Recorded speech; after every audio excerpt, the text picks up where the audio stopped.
갤럽이 내놓은 지지율 조사에서 당이 세워진 이래 가장 낮은 수준으로 지지율이 폭락하는 그런 지경에까지 이르렀다. 자, 바로 이 주제입니다. 네, 이른바 문준용 제보 조작 사건이 국민의당을 창당 후에 최대 위기로 몰아넣고 있습니다. 네, 안철수 전 대선 후보가 조작 혐의로 구속된 이유미 씨로부터 문자 메시지를 받은 게 최대 화제로 떠오르고 있는데요. 자, 이런 내용이었습니다. 네, 바로 검찰 소환을 앞두고 이유미 씨가 안철수 전 대표에게 문자 메시지를 보냈습니다. 바로 지난달 25일 제발 고소 취하를 부탁드린다. 이 일로 구속당한다고 하니 너무 두렵다. 이렇게 문자 메시지를 보낸 겁니다. 네, 당사자인 안철수 전 후보 문자를 확인한 것은 맞다. 이렇게 인정을 했습니다. 하지만 무슨 뜻인지 이해하지 못했고 단문도 보내지 않았다. 김관영 의원을 통해서 이런 입장을 밝혔어요. 저는 저 말이 좀 이해가 안 되는 게 확인했다는 거 분명하게 본인이 시인한 거 아닙니까? 네. 그렇다고 하면 이해가 안 됐다.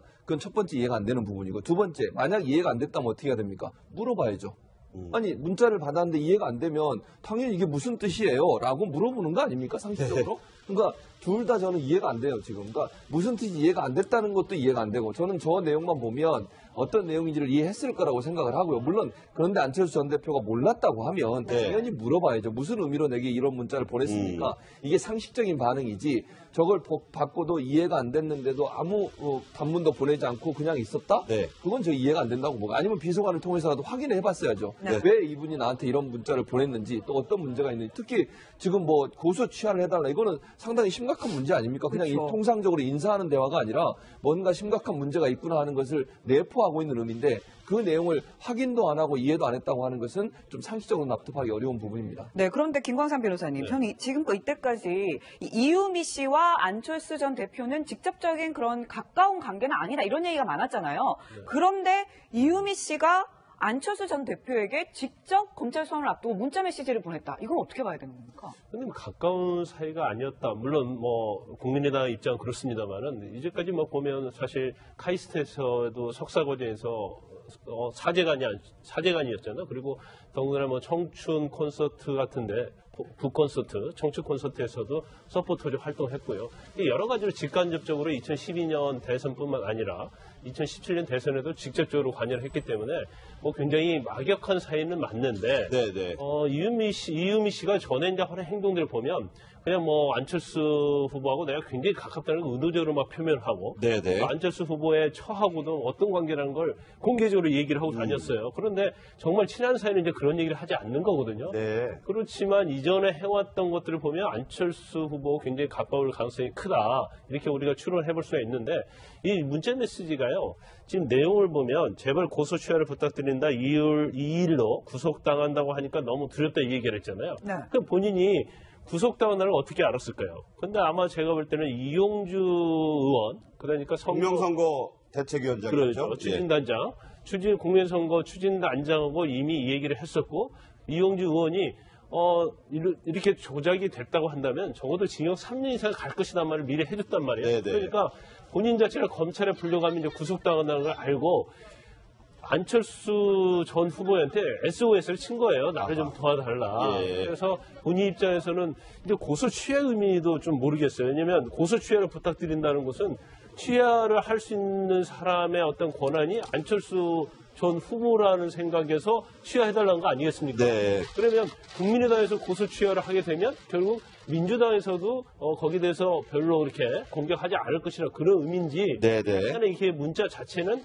안철수 후보에게 굉장히 읍소를 하고 있지만 내용 자체는 굉장히 뚜렷하지 않아서 아마 이 부분에 대해서도 검찰에서 분명하게 좀 조사를 할 겁니다. 네, 이 조작 사건의 또 다른 당사자, 또 핵심 인물이라 할 수 있는 이준서 전 최고위원이 녹취폭로전인 지난 5월 1일 선대위의 상임선대위원장이었던 박지원 전 대표에게 보낸 이 제보, 이것도 지금 화제가 되고 있어요. 카톡 내용을 좀 보시면 캡처 11장 전송, 통화 실패, 함께 공부했던 친구들 이런 식으로 5번이나 연락을 했다 이런 얘기인데 하지만 박지원 전 대표 어떤 보고도 받지 못했다라고 해명을 했는데 그 이야기 직접 들어보겠습니다. 저도 그런 충격적 내용을 보고 깜짝 놀랐습니다. 2, 3일 전에 당직자로부터 이러한 일이 있다라는 보고를 받았습니다. 저에게는 전혀 보고한 사실이 없고 그 내용도 몰랐습니다. 그래서 저는 지금까지 검찰 수사가 진행 중에 있지만은 최소한 보고나 내용을 받지 않았다 하는 것은 분명히 밝힙니다. 저는 안철수 후보도 보고를 받지 않았을 것이다 이렇게 확신하고 있습니다. 네, 아니 휴대전화로 이렇게 문자 메시지를 보냈는데 어떻게 모를 수가 있냐 하는 질문에 대해서는 이렇게 얘기를 했습니다. 자, 지금 문자 카톡이 온 그 전화기는 탄핵 정국의 문자 폭탄 사태로 잠시 개통했다가 또다시 문자 폭탄이 와서 이후에 비서관이 보관해서 나는 못 봤다 지금 이런 내용이거든요. 이게 매우 지엽적인 지금 해명이에요. 네. 이게 더 의혹을 키우고 있어요. 자, 제가 상식적으로 말씀드릴게요. 네. 5월 1일에 그 문제가 된 카톡 조작된 내용을 박지원 당시 선대본부장에게 보고를 한 겁니다. 그렇죠. 이준서 최고위원이. 맞습니다. 최고위원이면 그렇게 낮은 직위는 아니에요. 그럼요. 내부에서 알고 있는 관계예요. 저 번호는 탄핵 정국에서 새로 만든 거예요. 근데 또 노출이 돼서 문자 폭탄이 왔대요. 그러니까. 근데 안 쓰는 전화가 아니라 쓰는 전화예요. 근데 나 문자 폭탄 다 보기 싫으니까 비서관이 관리해. 그럼 비서관이 이것을 주머니에 넣고 다니고 끈 게 아니라 네. 작동하는 전화기인데 당내에서 오는 것은 걸러내고 문자 폭탄은 그냥 무시하고 그렇죠. 비서관이 지금 그 소팅하는 역할을 하고 있었던 거 아닙니까? 분류했다 이런 네. 얘기죠. 그러면은 자 이준석 최고위원이 이런 걸 보냈는데 이거 중요한 것 같습니다. 그럼 비서관이 보고하라고 비서관이지 비서관이 보관하는 관리인이 아니잖아요. 네. 그러니까 비서가 아니 이건 이해가 돼요. 비서에게 맡겼다. 전화기 비서에게 맡기는 의원이 태반입니다. 그럼 비서가 보고 이 중요한 거는 잘 보고하는 비서가 일을 잘하는 비서고 네, 네. 중요한 보고를 누락했다. 혼나는 겁니다. 음. 근데 문제는 5월 5일 날 이것을 국민의당이 당 차원에서 공표를 하잖아요. 그러니까 나흘 뒤에요. 나흘 뒤에. 예. 시간이 나흘이나 있어요. 5월 1일 못 봤을 수 있다고 전 인정이 돼요. 네. 5월 2일은요. 3일은요. 4일은요. 4일이나. 당일날 발표할 때까지 그럼 박지원 대표 몰랐다. 음. 그럼 제2, 제3, 제4의 루트를 통해서도 공명선거 추진단에서 이런 발표를 합니다. 네. 이거 큰 폭탄 될 겁니다. 선거 직전에. 이걸 모르고 있으면 선거관리자가 아닌 거잖아요. 상임선대위원장인데. 네. 그러니까 폰을 못 봤다는 해명은 인정. 이건 매우 지엽적인 깊이다. 이 폰에 이준서가 직접 보냈는데 나 직접 안 봤어요. 근데 그럼 나머지는 몰랐던 겁니까? 네. 어떤 겁니까? 여기에 대해서 종합적으로 말씀을 해주셔야 되는데 폰에 집착하는 걸 보면 박지원 전 대표도 뭔가 찔리는 게 많아 보인다라는 게 국민적인 의혹으로 전 여겨집니다. 그러니까 최영일 평론가 말씀은 이제 합리적인 의심을 하고 있어요. 네, 그렇죠. 그러니까 그러니까 이제 많아 보인다. 예, 그러니까 이게 이제 큰 차원에서 보면 뭐 디테일하게 그 비서관이 보고를 했는지 안 했는지 이게 중요한 게 아니고 원내 제3당인 국민의당이 위기에 대처하는 모습이 이런 정도밖에 안 되느냐에 대한 실망이 있는 것이죠. 정말 네. 우왕좌왕 갈팡질팡하고 있습니다. 그다음에 책임 있는 그 박주선 그 비대위원장부터 이용주 의원까지 뭔가 정리하려고 얘기를 하고 나면 다음날 또 다른 문제가 불거지는.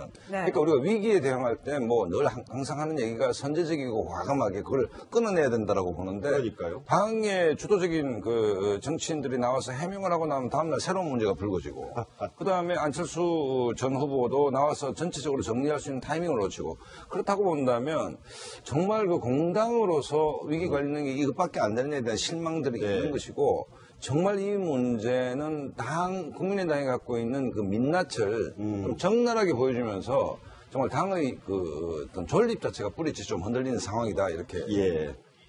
자, 네, 이 상황에서 네. 또 나오는 게 또 바이버라는 게. 네, 최 예. 교수님. 예. 저는 이 앱을 쓰지 않아요. 그런데 좀 더 의혹을 키우는 것이 바로 이 이주선 저 최고위원이 이준서 저 최고위원이 보낸 이게 문자 메시지가 바이버를 통해서 보냈다. 이런 얘기가 나오는데 바이버가 어떤 문제가 있는 거죠? 스마트폰 앱도 깔아놓긴 했는데 저는 별로 사용은 않습니다만 이게 이스라엘이 만든 거라고 네, 해요. 이스라엘에서 만들어진 스마트폰 앱이고요. 이게 네. 위치 추적이나 이런 걸 안 되게 돼 있고요. 그다음에 복구가 어려워요. 지워버리면. 아, 그래요? 그러니까, 그럼 흔적을 찾을 수 없는 거예요? 흔적을 찾기가 힘들죠. 네. 뭐 물론 고도의 무슨 기술자가 아닌 이상은 네. 흔적을 찾기가 힘들어서 대체적으로 많은 사람들이 보안상 필요해서 또 남에게 노출되지 않을 목적으로 사용하는 애플리케이션이고요. 그래서 아마 국민의당에서 아마 그러니까 자당의 여러 사람들, 필요한 사람들만 정보를 교환하고 이게 노출되기를 꺼리는 그런 내용들을 아마 바이버를 통해서 보내는 가능성이 있고 그래서 바이버를 통해서 보냈다고 하는 것도 어찌 보면 그 여러 가지 좀 숨기려고 하는 의도가 있었지 않았냐는 의도를 갖고 있고요. 또 네네. 하나만 더 얘기하면 네. 유병헌 전 회장 아시죠? 그러니까요. 네네. 세모그룹에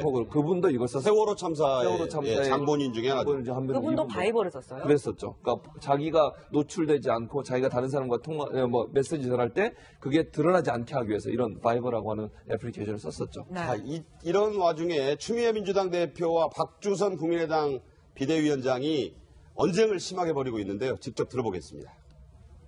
발표는 결국 박지원 상임선대위원장으로 향하는 의혹의 시선을 차단하겠다는 의도가 너무 뻔했습니다. 안철수 후보와 박지원 상임선대위원장 두 분의 침묵은 짧으면 짧을수록 좋을 것입니다. 검찰의 엄정한 수사와 함께 두 분의 책임 있는 입장 표명을 기다리겠습니다.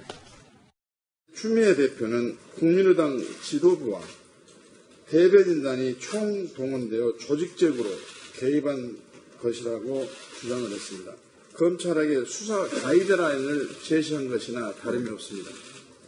결국 민주당은 이인우 씨 사건을 빌미로 국민의당 죽이기에 나선 것이 아닌가 하는 생각을 네, 이렇게 되니까 이제 안철수 전 대선 후보의 여기에 이제 이목이 쏠리고 있어요. 그런데 정두원 전 의원, 안철수 전 후보를 향해 이런 극단적인 표현까지 했습니다. 일단 들어보고 얘기 나누겠습니다. 사과야 뭐 당연한 거고. 근데 저는 이제 어차피 안철수 전 대표는 재기가 어렵다고 보고 있거든요. 이런 일이 없더라도. 근데 이런 일이 생겼기 때문에 치명적으로 이제 사실 죄송하지만 종친 겁니다. 어떤 내용의 사과를 하더라도 하여간 저거는 다시는 이제 기회가 없다고 생각해요. 그분한테. 네, 지금 안철수 전 대표 종쳤다 이런 극단적인 표현까지 썼는데 네. 어쨌든 지금 모든 관심은 안철수 전 대표가 이 제보 조작 사건을 알고 있었냐 몰랐냐 관련이 돼 있냐 아니냐 바로 이 부분 아니겠습니까? 그렇죠. 이제 어떻게 보면 공당으로서 어떤 이런 검증을 과연 소홀히 할 수 있느냐. 더군다나 선거 당시에 가장 큰 이슈가 되어 있었고 어떻게 보면 국민의 입장에서 이 한 방으로 선거를 뒤집을 수 있다 이런 판단을 했다고 한다면 대표나 후보가 몰랐을 리가 없다 이제 그런 취지죠. 그래서 네. 추미애 대표의 어떤 이런 발언 자체가 사실은 뭐 제가 볼 때는 그렇게 뭐 너무 오버한 것이다 이렇게 볼 수는 없을 것 같아요. 그리고 일단 더불어민주당에서는 가장 초점을 이제 안철수 전 후보하고 그다음에 박지원 전 대표에 대해서 입장을 빨리 밝혀달라는 거 아니겠습니까? 근데 그리고 빠르면 빠를수록 좋다. 그러니까 침묵이 짧을수록 좋다는 얘기를 취지를 하고 있는데 그 말은 저는 맞다고 봐요. 그래서 정말 조직적으로 한 것이 아니다고 한다면 또 조직적으로 했다고 한다면 당연히 뭐 국민의당이 존폐의 위기에서 빠져나오기 쉽지 않겠죠. 하지만 본인들 입장에서는 조직적으로 한 것이 아니다고 하기 때문에 오히려 제가 볼 때는 일단 처음에 이 사건이 터졌을 때 어떤 사과를 하면서 만약에 우리 당에서 조직적으로 했다고 하면 뭐 정계를 은퇴하겠다 이런 식으로 명백하게 밝혔으면 오히려 굉장히 시간적으로도 타이밍이 좋았다고 봅니다. 그런데 일단 타이밍을 한번 놓쳤다고 보고요. 정두원 의원이 아까 얘기한 것처럼 종쳤다는 얘기를 했는데 굉장히 극단적인 발언이긴 해요.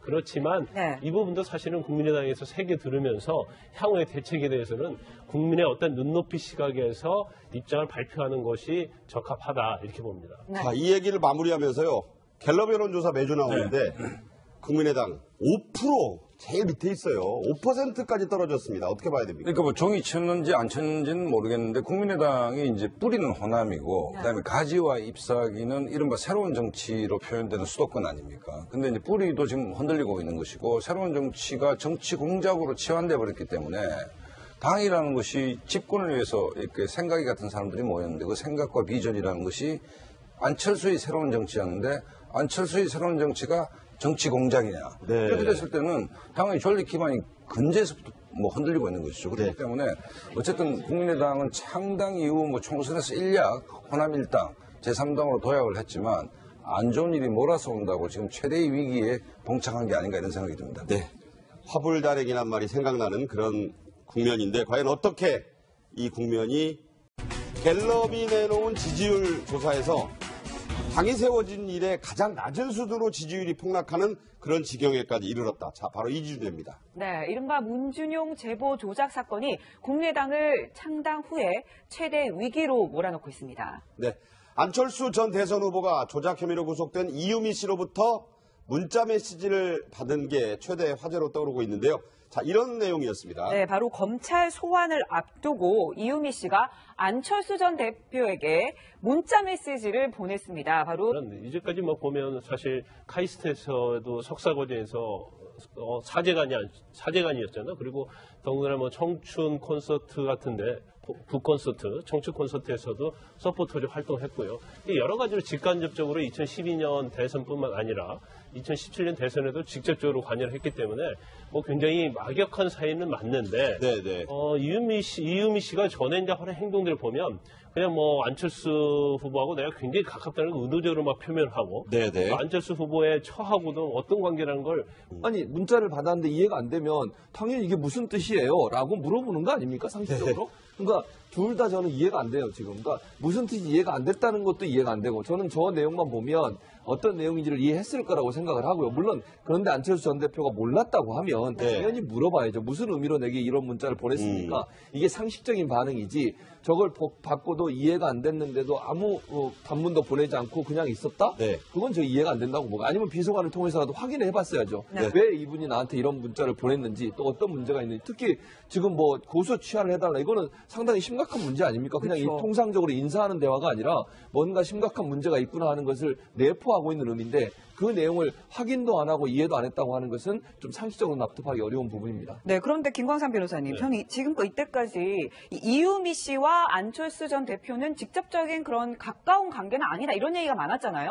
그런데 이유미 씨가 안철수 전 대표에게 직접 검찰 소환을 앞두고 문자 메시지를 보냈다. 이건 어떻게 봐야 되는 겁니까? 근데 뭐 가까운 사이가 아니었다. 물론 뭐 국민의당 입장은 그렇습니다만. 지난 25일입니다. 지난달 25일 제발 고소 취하를 부탁드린다. 이 일로 구속당한다고 하니 너무 두렵다. 이렇게 문자 메시지를 보낸 겁니다. 네, 당사자인 안철수 전 후보 문자를 확인한 것은 맞다 이렇게 인정을 했습니다. 하지만 무슨 뜻인지 이해하지 못했고 단문도 보내지 않았다. 김관영 의원을 통해서 이런 입장을 밝혔어요. 저는 저 말이 좀 이해가 안 되는 게 확인했다는 거 분명하게 본인이 시인한 거 아닙니까? 네. 그렇다고 하면 이해가 안 됐다. 그건 첫 번째 이해가 안 되는 부분이고 두 번째 만약 이해가 안 됐다면 어떻게 해야 됩니까? 물어봐야죠.